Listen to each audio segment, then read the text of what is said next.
Saudara, Polda DIY menangkap pelaku pembunuhan disertai dengan mutilasi di Turi Sleman.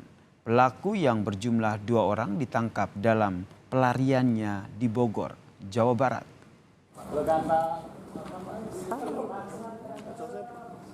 Dua orang pelaku mutilasi di Turi Sleman ini, saudara, berhasil ditangkap petugas di Treskrimum Polda DIY. Masing-masing berinisial W asal Magelang serta RD warga Jabodetabek. Polisi juga berhasil mengungkap identitas korban, yaitu seorang mahasiswa perguruan tinggi swasta di Yogyakarta. Korban merupakan ataupun berasal dari Pangkal Pinang, Riau. Sebelumnya dilaporkan hilang di Polsek Kasihan, Bantul beberapa hari lalu. Korban dibunuh dan juga dimutilasi di indekos pelaku di wilayah Triharjo, Sleman. Potongan tubuh korban kemudian dibuang ke beberapa lokasi.